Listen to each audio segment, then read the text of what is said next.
यह कहानी है एक भूतिया स्कूल की। एक शाम जब पुष्पा को उनके बेटे आयुष के स्कूल से फ़ोन आया, उन्हें नहीं पता था कि उस दिन के बाद से उनकी ज़िंदगी हमेशा के लिए बदल जाएगी। वो फ़ोन स्कूल के प्रिंसिपल का था। उन्होंने पुष्पा को बताया कि उनका 14 साल का बेटा आयुष पिछले 3 दिन से मिसिंग है। आयुष के पेरेंट्स ये खबर सुनते ही सीधा आयुष के स्कूल पहुंच गए। स्कूल प्रिंसिपल ने उन्हें बताया कि शनिवार रात को आयुष स्कूल की बाउंड्री वॉल फांदकर बाहर फॉरेस्ट एरिया में चला गया था और वो तब से मिसिंग है।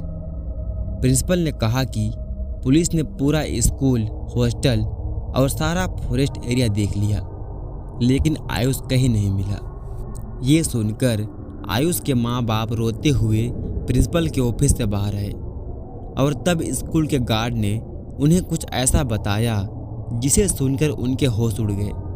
उन्होंने कहा कि जिस इलाका में वह स्कूल बना है, पहले वहाँ शमशान घाट था और अब माना जाता है कि वो इलाका हॉन्टेड है।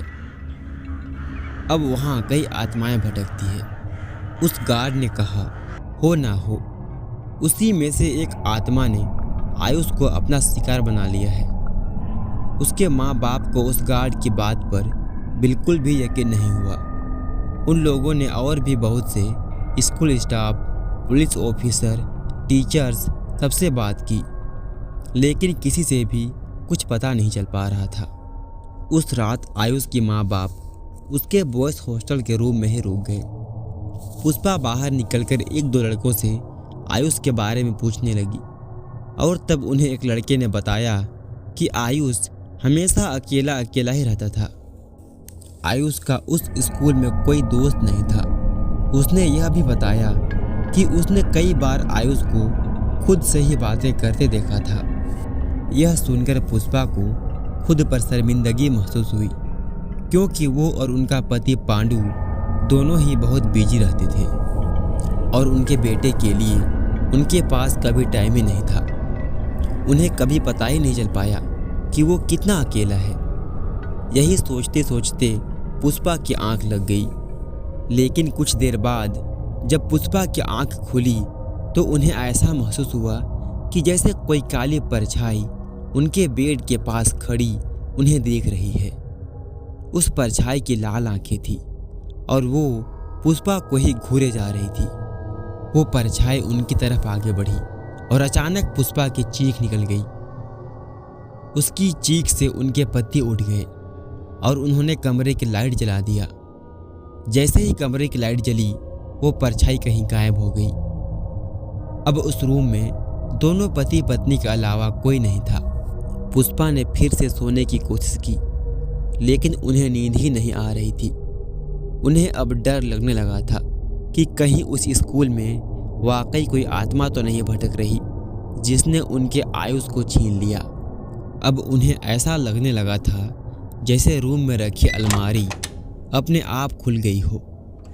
पुष्पा उस अलमारी के पास गई और उसमें से उन्हें आयुष का लिखा हुआ एक लेटर मिला। पुष्पा रूम में रखी टेबल पर उस लेटर को पढ़ने लगी। वो लेटर एक कंप्लेंट लेटर था जिसे आयुष ने स्कूल प्रिंसिपल को एड्रेस किया हुआ था। उस लेटर में आयुष ने लिखा था कि कुछ सीनियर काफ़ी टाइम से उसे परेशान कर रहे हैं। उस सीनियर में से एक राहुल भी था, जो कि प्रिंसिपल का बेटा था। एक बार उसने और उनके साथियों ने पूरे बॉयज़ हॉस्टल के सामने आयुष के कपड़े उतरवाकर उससे डांस करवाया था। तब से आयुष उनसे बहुत डरता था और आयुष को हमेशा सताते रहते थे। आयुष का लेटर पढ़कर आयुष की माँ को रोना निकल गया। उन्होंने तय किया कि वो सुबह होते ही प्रिंसिपल और उनके बेटे राहुल के खिलाफ पुलिस कंप्लेंट करेंगी। प्रिंसिपल का बेटा राहुल भी उस रात वॉशरूम जाने के लिए उठा था। वो वॉशरूम जा रहा था तो उसे अपने पीछे किसी के कदमों की आवाज़ आई, लेकिन उस पूरे कॉरिडोर में कोई नहीं था। वो वॉशरूम पहुंचा तो कदमों की आवाज़ भी बंद हो गई। जब वो अपने हाथ धो रहा था तो अचानक उसे वॉशरूम में लगे शीशे में उसे आयुष दिखा, जो उसके देखते ही गायब हो गया। राहुल को लगा कि शायद वो उसका वहम होगा, लेकिन वो जैसा ही मुड़ा, उसके सामने आयुष खड़ा था। अचानक आयुष का चेहरा बदल गया।